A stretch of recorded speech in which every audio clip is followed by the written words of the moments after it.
سے فی بیان الانفال والفیء والغنیمہ، سورۃ الانفال، تفسیر ابن کثیر۔ الحمدللہ رب العالمین، والصلاة والسلام علی اشرف الانبیاء وسید المرسلین سیدنا محمد وعلى آلہ وأصحابہ اجمعین۔ اللہم صل علی سیدنا محمد وعلى آل سیدنا محمد کما صلیت علی ابراہیم وعلى آل ابراہیم فی العالمین انک حمید مجید۔ اعوذ باللہ من الشیطان الرجیم، بسم اللہ الرحمن الرحیم۔ يسألونك عن الأنفال قل الأنفال لله والرسول فاتقوا الله وأصلحوا ذات بينكم وأطيعوا الله ورسوله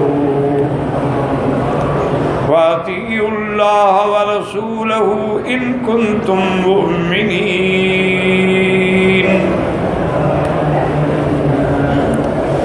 الحمدللہ، درس سابقہ میں نے عرض کیا تھا کہ اب حضور صلی اللہ علیہ وسلم کے صحابہ نے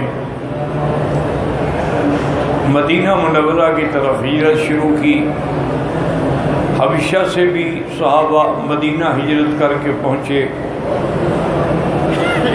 اور حضور صلی اللہ علیہ وسلم بھی اللہ کے حکم کے انتظار میں تھے۔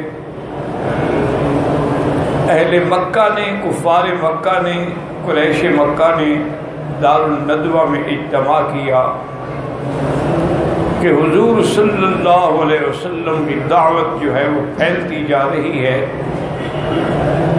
اور اب آپ کی جماعت جو ہے وہ آہستہ آہستہ مدینہ منورہ میں جمع ہو رہی ہے،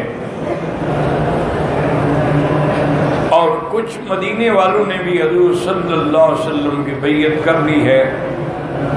اگر حضور وہاں تشریف لے گئے تو آپ کو ایک مستقر مل جائے گا، مرکز مل جائے گا، مقام مل جائے گا جہاں سے پھر آپ اپنی تحریک اسلام کو پوری قوت سے چلائیں گے، لہذا ہمیں اس کا پہلے فکر کرنا چاہیے۔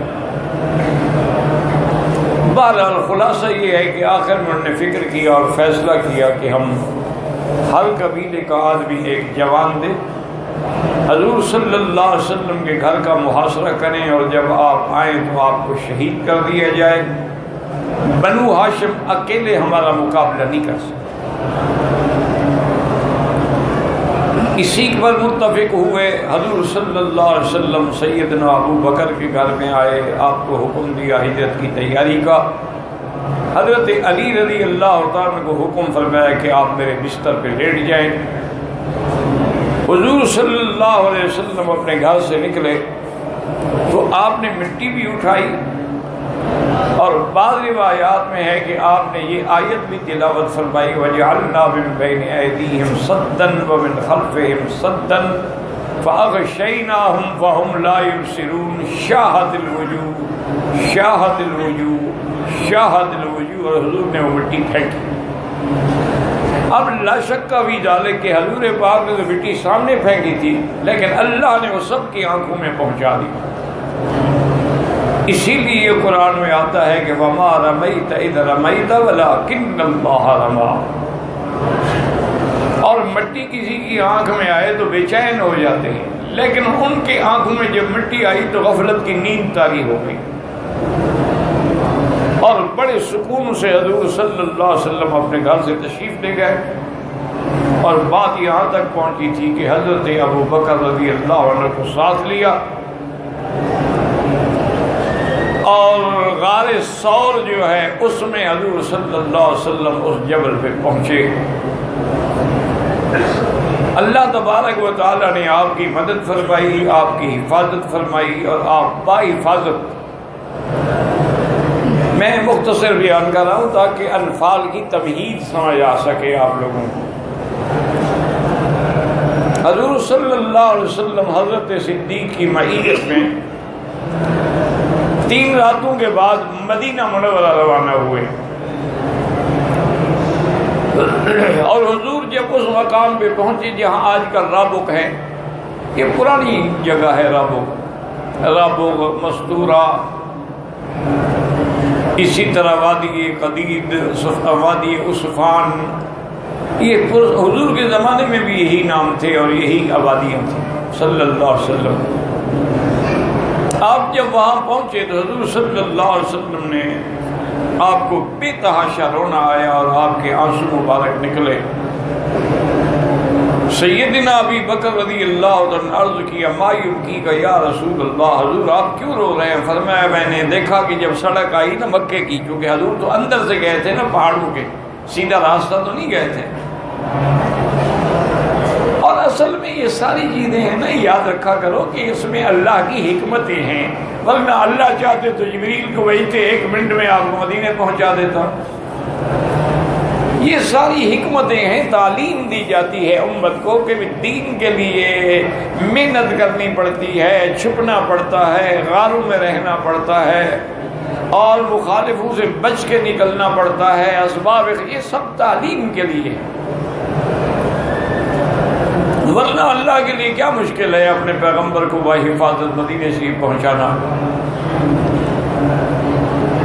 اسی لیے کتابوں میں تاریخ ہندوستان میں آیا ہے کہ حضرت قاسم نانوتوی رحمۃ اللہ علیہ کے خلاف جب انگریزوں نے وارنٹ گرفتاری جاری کیے، اور اس زمانے میں تو یہ ہوتا تھا کہ بس وہ آئے اور پھانسی کی سزا، تو تمام دوستوں نے، شاگردوں نے کہا کہ حضرت مہربانی کرے آپ چھپ جائیں، ورنہ انگریز آپ کو معاف نہیں کریں گے۔ وہ جانتے ہیں کہ دارالعلوم دیوبند ایک مدرسہ نہیں، ایک تحریک ہے، تحریک آزادی کا مرکز ہے۔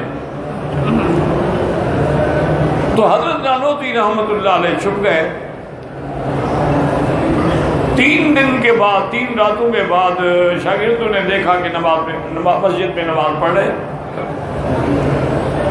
تو انہوں نے کہا کہ حضرت بڑی مدت آپ چھپے ہیں، ابھی تو مسئلہ حل نہیں ہوا۔ فرمایا بھائی مجھے خیال آیا کہ حضور پاک بھی تو غار میں 3 راتیں رہے تھے نا، بس سنت پوری ہو گئی۔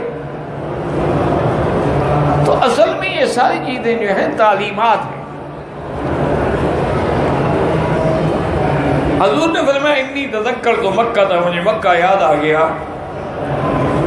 اللہ تبارک و تعالی نے اسی وقت قرآن اسی راستے میں نازل فرمایا کہ ان الذی فرض علیک القرآن لرادک الی معاد، میرے مدنی جس پر پروردگار نے آپ پہ قرآن اتارا ہے اس کا وعدہ ہے کہ آپ کو اپنے مکہ میں پھر لائیں گے، آپ کیوں گھبراتے ہیں؟ تو بعض علماء نے ایک تجربہ بھی لکھا ہے کہ یہی آیت پڑھ کے آدمی دعا کرتا ہے تو اللہ اس کو بھی بار بار لے آتا ہے۔ حضور صلی اللہ علیہ وسلم مدینہ منورہ میں پہنچے، آپ کا بڑا استقبال ہوا، سارا اہل مدینہ جو تھے ثنیۃ الوداع کے مقام پہ حضور کی انتظار میں تھے، اور سب کی تمنا تھی کہ حضور ہمارے گھر میں قیام فرمائیں۔ تو حضور پاک صلی اللہ علیہ وسلم نے فرمایا کہ دیکھو میں جس اونٹنی پہ سوار ہوں نا، یہ اللہ کے حکم پہ چلتی ہے، اللہ کے حکم کی پابند ہے، ویسے بھی ہر چیز اللہ کے حکم پہ چلتی ہے۔ جس گھر کے آگے یہ اونٹنی بیٹھ جائے گی میں اسی کا مہمان بنوں گا۔ اللہ کی شان یہ ہے کہ وہ اونٹنی چلتے چلتے حضرت ابی ایوب انصاری رضی اللہ تعالیٰ عنہ کے گھر آ کے بیٹھ گئے۔ حضور ان کے مہمان رہے اور انہی کے گھر میں ٹھہرے۔ اصل میں یہ مسئلہ بھی یاد رکھیں کہ یہ اصل گھر جو ہے نا، یہ جس میں حضور ٹھہرے ہیں، یہ بادشاہ طب الاکبر نے بنوایا تھا۔ جب ان کے علماء نے اسے بتلایا تھا کہ یہ وہ مقام ہے کہ یہاں ایک نبی آئیں گے جن کا نام محمد مصطفیٰ ہوگا صلی اللہ علیہ وسلم، اور ان کا مولد مکہ ہوگا، مولدہ بمکہ ومہجرہ بیثرب، وَأَنَّهُ يَأْكُلُ مِنَ الْهَدِيَّةِ وَلَا يَأْكُلُ مِنَ الصَّدَقَةِ وَبَيْنَ كَتَفَيْهِ عَلَامَةَ النُّبُوَّةِ، یہ سب ہماری کتابوں میں لکھا ہوا ہے۔ اب ہمیں اجازت دیں کہ اب ہم یہاں رہ کر اس نبی الخاتم کی انتظار کریں۔ بادشاہ نے اجازت دی، سب کے لیے مکان بنوائے علماء کے لیے، اور ایک مکان بنایا حضور صلی اللہ علیہ وسلم، اور ایک خط لکھا من تبع الاکبر الى محمد الرسول اللہ، میں بادشاہ یمن تبع اکبر حضور پاک کو مخاطب ہو رہا ہوں کہ اگر پیغمبر خدا آپ میری زندگی میں آپ مبعوث ہو گئے، آپ کو نبوت مل گئی اور آپ آ گئے، تو میں انشاءاللہ آپ کے آگے قدم بھی چوموں گا، آپ پر اسلام بھی لاؤں گا، اور آپ کا مددگار اور وزیر بھی بنوں گا، اور اگر آپ کی بعثت کے زمانے سے پہلے مجھے موت آ جائے تو قیامت میں آپ میری ایمان کی گواہی دیں گے کہ میں اسلام لا رہا ہوں۔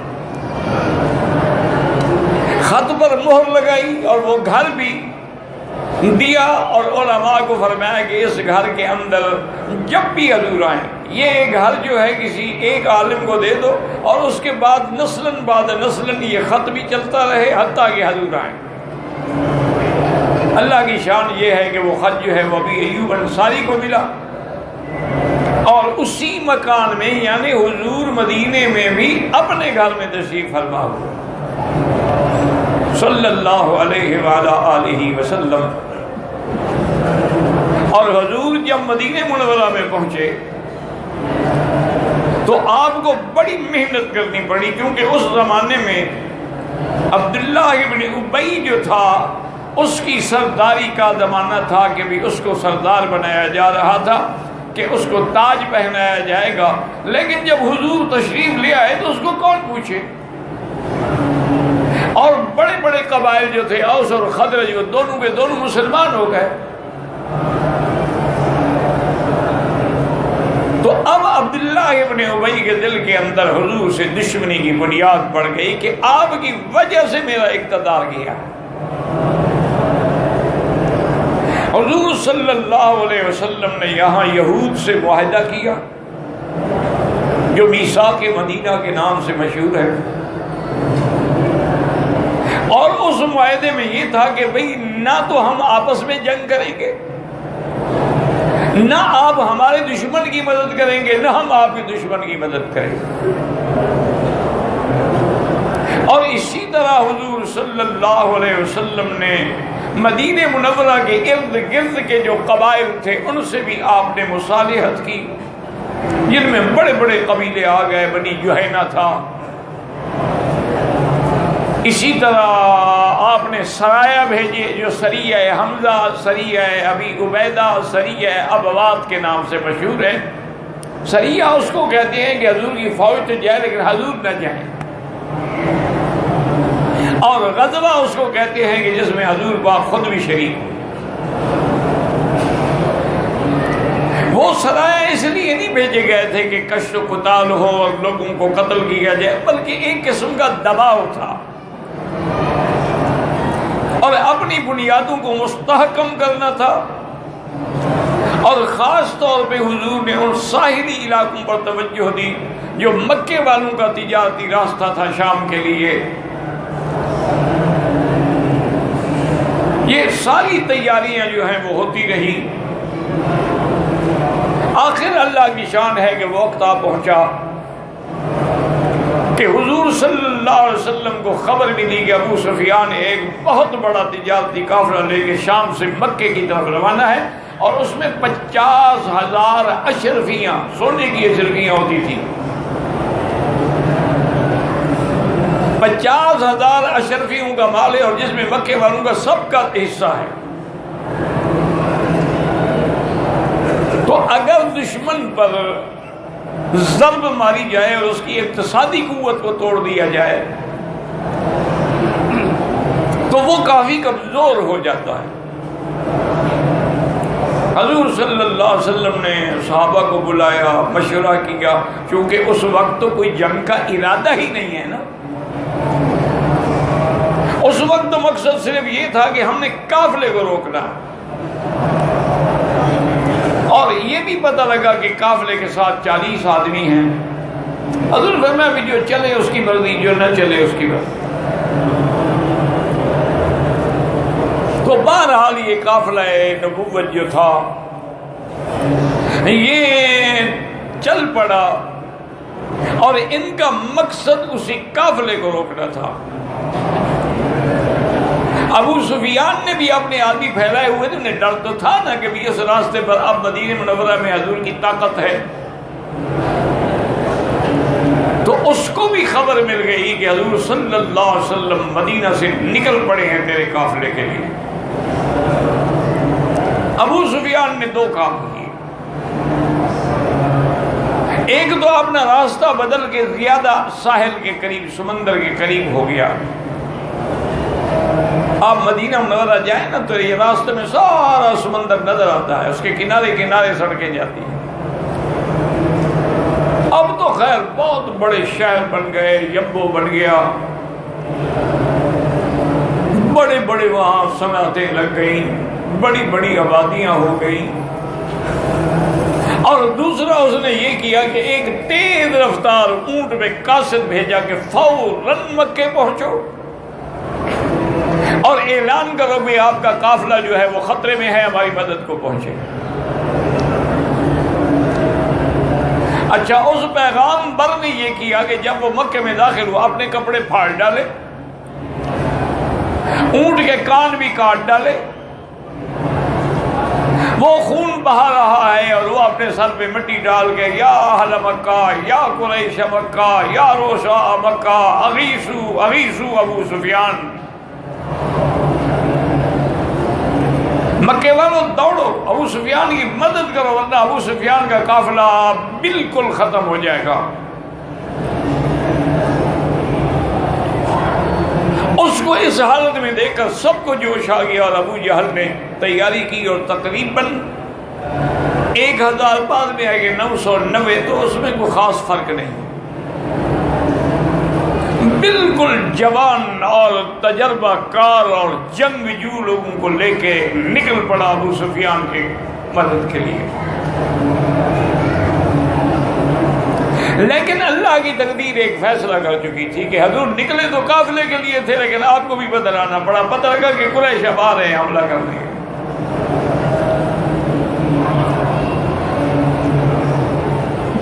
ابو سفیان تو اپنا قافلہ نیچے سے لے کے نکل گیا، اور اس نے ابو جہل کو پیغام بھی بھیجا کہ جب ہمارا قافلہ سلامتی سے بچ گیا ہے، ہم نکل گئے ہیں، اب ہمیں نہیں لوٹ سکتے، تم بھی واپس آ جاؤ راستے سے۔ تو اس نے کہا کہ ابو سفیان کو پیغام دو کہ اب میں مکے سے نکل پڑا ہوں، اب فیصلہ کن جنگ ہوگی، میں 1000 کا لشکر جرار لے کے نکلا ہوں،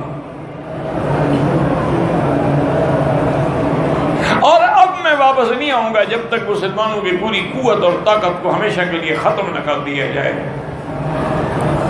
حتیٰ کہ وہ اتنے شوق سے آئے تھے کہ گانے والی عورتیں اور یہ سارے انتظام کر کے آئے تھے کہ ہم خوشیاں منائیں گے، وہاں مجرے ہوں گے، وہاں یہ ہوگا وہ ہوگا۔ اور اسی راستے میں ابو جہل کو ابلیس لعین جو ہے وہ بھی ایک قبیلے کے سردار کی شکل میں گھوڑے پہ سوار وہ بھی قریب آیا، اور اس نے کہا کہ وہ تو ابو الحکم کہتے تھے، تھا تو ابو جہل۔ اس نے کہا کہ مجھے پتہ لگا ہے کہ تم مسلمانوں کے خلاف جنگ لڑنے کے لیے جا رہے ہو، تو میں بھی اسی لیے آیا ہوں، اور میرا قبیلہ بھی سارا پیچھے آ رہا ہے۔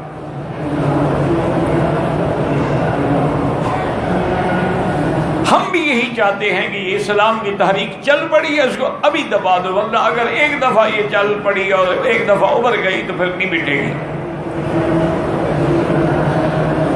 ابو جہل بڑا خوش ہوا کہ یہ تو ہمارے لیے بڑی مدد ہے کہ راستے میں ہمیں اتنے لوگ اور مل گئے۔ چلتے گئے چلتے گئے چلتے گئے، اور جب بدر کے قریب پہنچے تو قرآن مقدس میں ہے کہ وہ جو ابلیس تھا نا سردار کی شکل میں، وہ ذرا پیچھے ہٹنے لگا۔ ابو جہل نے کہا کہاں جا رہے ہو؟ اس نے کہا ابو جہل تمہیں نہیں پتا، انی ارا ما لا ترون، جو میں دیکھ رہا ہوں تم نہیں دیکھ سکتے۔ اس نے دیکھا کہ وہاں تو فرشتے اتر رہے ہیں، تو ابلیس لعین تو پہلے بھی فرشتوں میں رہا تھا نا۔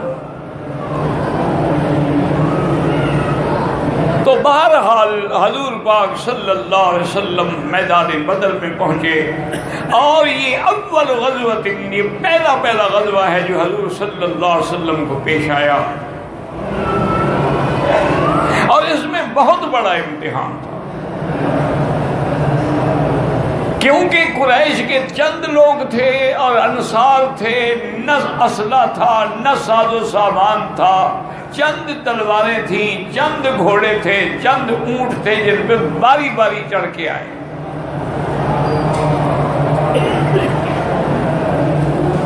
حضور صلی اللہ علیہ وسلم کھڑے ہیں، رات کو دعائیں مانگ رہے ہیں،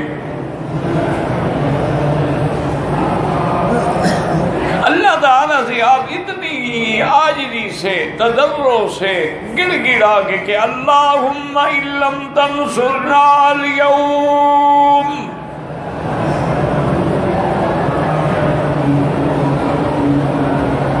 اور ایک روایت میں فرمایا ان لم تنصر هذه الإصابة لا يعبد ابدا، اللہ اگر تو نے اس چھوٹی سی جماعت کی مدد نہ فرمائی تو پھر تیری عبادت کرنے والا بھی کوئی نہیں رہے گا۔ دعا مانگتے مانگتے حضور کی چادر مبارک بھی کندھے سے گر گئے۔ حضرت ابو بکر رضی اللہ تعالیٰ عنہ آگے بڑھے اور چادر کو اٹھایا، حضور کے کندھے پہ ڈالا اور کہا کہ حضور اتنی کیوں لا تلہی علی اللہ، اتنی آپ کیوں زیادہ سخت دعائیں مانگ رہے ہیں؟ ان ربک یناشدک، تیرا رب تیرے ساتھ مدد کرے گا۔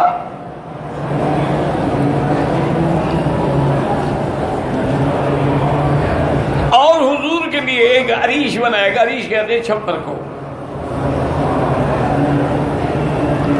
اور خدا کی شان دیکھیں گے وہاں پہرے کے لیے سیدنا ابو بکر کھڑے ہوئے۔ اسی لیے سیدنا علی رضی اللہ تعالی عنہ سے کسی نے سوال کیا تھا، وہ یعنی شیعان علی میں تھا اور اس کے دل میں بغض تھا صاحب سے۔ اس نے کہا کہ حضرت میں ایک سوال آپ سے پوچھنا چاہتا ہوں کہ من اشجع الناس، صحابہ میں سب سے بڑا بہادر کون ہے؟ تو صاحب بات ہے، اس کا خیال تھا حضرت علی کہیں گے کہ میں ہوں، اور کون ہے؟ حضرت علی نے فرمایا کہ اشجع الناس ابی بکر، سب سے بڑا بہادر ابو بکر ہے۔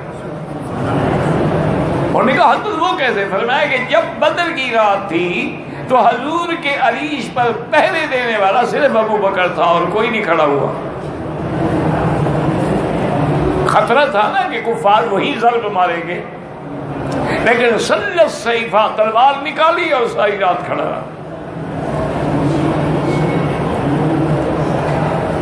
اور دوسرا اس نے کہا کہ دیکھیں آپ سے بھی بہادر ہے، ہاں مجھ سے بھی بہادر ہے، میرے کندھے پر جو حضور نے ایک قدم رکھا میں برداشت نہ کر سکا۔ یہ ابو بکر کی بہادری تھی کہ حضور کو کندھے پہ بٹھا کے 3 میل کی چڑھائی چڑھ گیا۔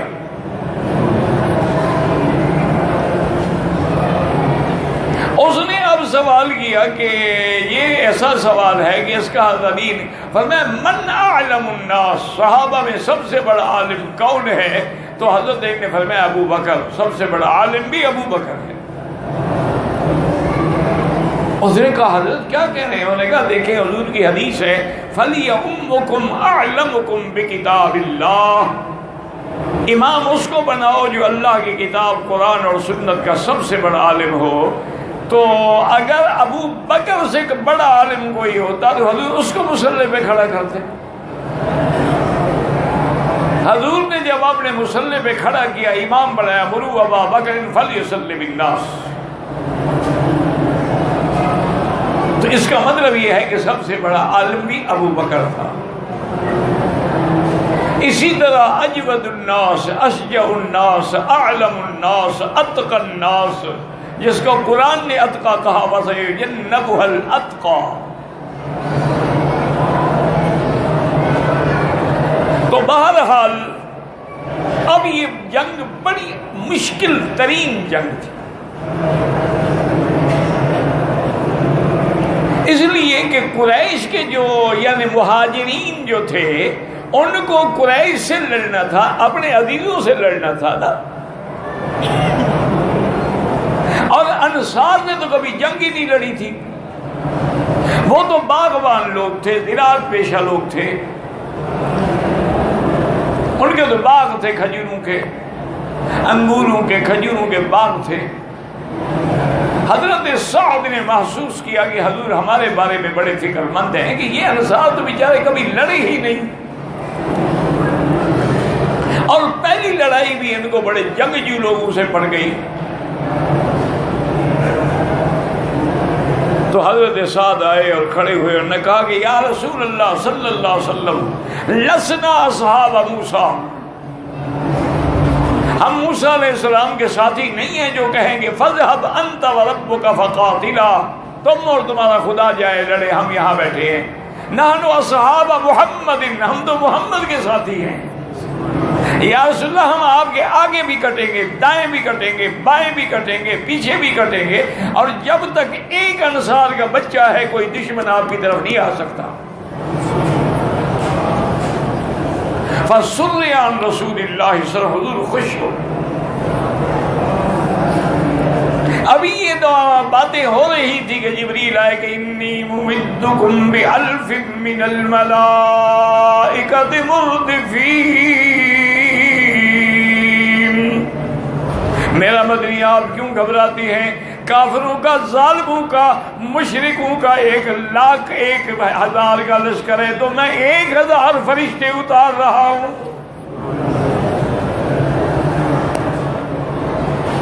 اسی لیے اللہ فرماتے ہیں وَلَقَدْ نَصَرَكُمُ اللَّهُ بِبَدْرٍ وَأَنْتُمْ أَذِلَّةٌ. اللہ نے آپ کی مدد کی، آپ بڑے کمزور تھے، ضعیف تھے، ہتھیار بھی نہیں تھے، لیکن اللہ نے ایسی مدد کی، ایسی مدد فرمائی کہ کافروں کے 70 سردار مارے گئے اور 70 قید ہو گئے.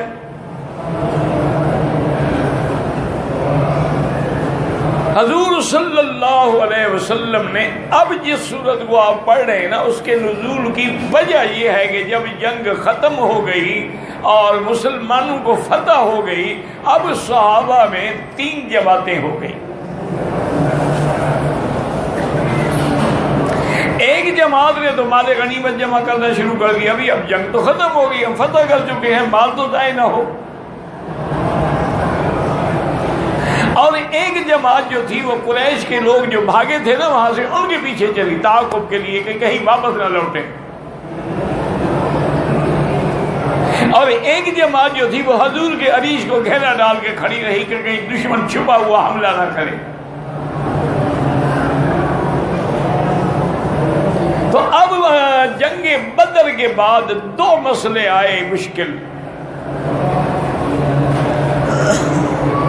ایک تو مشکل مسئلہ یہ آیا کہ مال غنیمت جو ہے، انفال جو ہے، یہ تقسیم کیسے ہو. اور اللہ کی شان ہے کہ حضور کی امت کے علاوہ پہلی امتوں میں مال غنیمت حلال ہی نہیں تھا. وہ اونچی جگہ پہ رکھ دیتے تھے، آگ آتی تھی جلا دیتی تھی. اس لیے حضور نے فرمایا کہ یہ مجھ پر اور میری امت میں اللہ کا احسان ہے کہ احلت لی المغانم، اللہ نے غنیمت حلال کر دی. اب مشکل مسئلہ یہ پیش آیا، ایک تو یہ ہے نا جی فتح تھی، فتح کی خوشی تھی، کفار کی کمر ٹوٹ گئی تھی، ابو جہل جیسے لوگ مارے گئے تھے. تو ایک جماعت نے یہ کہا کہ جی مال غنیمت تو ہم نے اکٹھا کیا ہے تو سب کو کیوں ملے، یہ تو صرف ہمیں ملنا چاہیے جن نے اکٹھا کیا ہے۔ اور ایک جماعت نے کہا اللہ کے بندو ہم دشمن کے پیچھے گئے ہیں کہ وہ واپس حملہ نہ کر دے، مال غنیمت ہمیں ملنا چاہیے۔ اور ایک جماعت نے کہا یار تم مال غنیمت چنتے رہے، تم پیچھے ہم نے حضور پر پہرا دیا ہے کہ دشمن حملہ نہ کرے، مال غنیمت تو ہمارا حق ہے۔ اب یہ اختلاف کا سبب بنا، صحابہ میں اختلاف ہو گیا۔ اور دوسرا امر مشکل جو ہے وہ یہ آیا کہ حضور پاک نے جو اصحاب الرائے تھے، جیسے سیدنا ابو بکر ہیں، سیدنا علی ہیں، سیدنا عمر ہیں، سیدنا سعد ہیں، ان سب کو بلایا کہ بھئی ان 70 قیدیوں کے بارے میں کیا فیصلہ کرنا ہے۔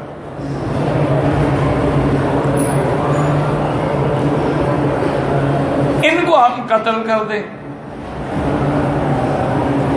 ان کو ہم چھوڑ دیں، یا ان سے ہم بدلے میں فدیہ لیں اور اپنا اپنا فدیہ دے کے وہ اپنی رہائی لیں تاکہ اس مال سے مسلمانوں کا فائدہ ہو۔ حضرت ابو بکر رضی اللہ عنہ نے عرض کیا کہ یا رسول اللہ صلی اللہ علیہ وسلم میری رائے تو یہ ہے کہ چھوڑ دیں، ان میں آپ کے بھی رشتہ دار ہیں، ہمارے بھی رشتہ دار ہیں، سب صحابہ کے رشتہ دار ہیں، اور ان کو بڑی مار پڑی ہے، اب یہ حملہ کرنے کی پوزیشن میں نہیں رہیں گے، اور اگر آپ چھوڑ دیں گے تو سردار لوگ ہیں آپ کا احسان مانیں گے۔ بندے کو احسان مارتا ہے، الانسان عبید الاحسان۔ حضور نے فرمایا عمر تمہاری کیا رائے ہے؟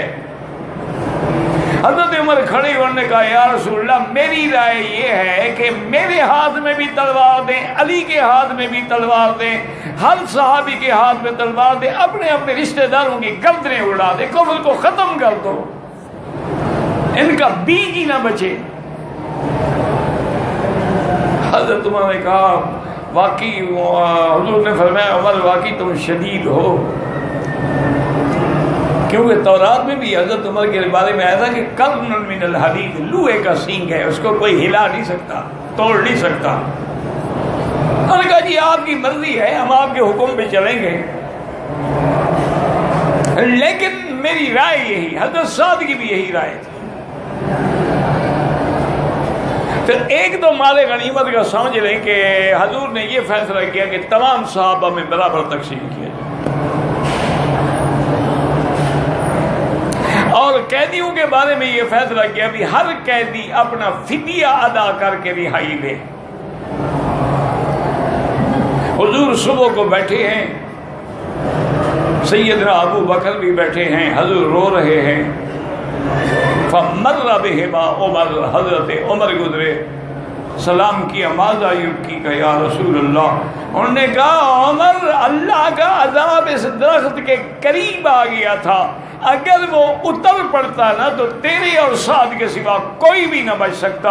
اللہ نے قرآن میں تنبیہ فرما دی ہے کہ ما کان نبی ان یکون لہ اسرا، ہم آپ کو قیدی بنا کے دشمن دیتے ہیں، آپ چھوڑ دیتے ہیں۔ تو اللہ نے بھی آپ کی رائے کو قبول کیا، لیکن اب تو فیصلہ ہو چکا تھا، اور اسی لیے لیکن اللہ نے فرما دیا کہ لولا، اللہ پہلے فیصلہ فرما کے آپ کی بخشش کر چکے ہیں، لمسکم فیما اخذتم عذاب عظیم، اگر اللہ آپ کو بخش نہ چکے ہوتے تو آج پکڑے جاتے ہیں آپ۔ تو مال غنیمت کا فیصلہ یہ ہوا کہ ان سب میں برابر تقسیم ہو گیا۔ اچھا، اور قیدیوں کے بارے میں ہوا کہ فدیہ ہو، لیکن اللہ کا عتاب تو آ گیا، بعد میں اللہ نے خود نبی پاک کو اختیار دیا، اما منم بعد و اما فداء، آپ کی مرضی ہے احسان کریں یا بدلہ یا فدیہ لے کے چھوڑ دیں۔ تو اس پر یہ صورت مبارک نازل ہوئی کہ انفال کے بارے میں پوچھتے ہیں یہ کس کا ہے؟ یسألونک عن الانفال، زندگی باقی تو بات باقی، واللہ اعلم۔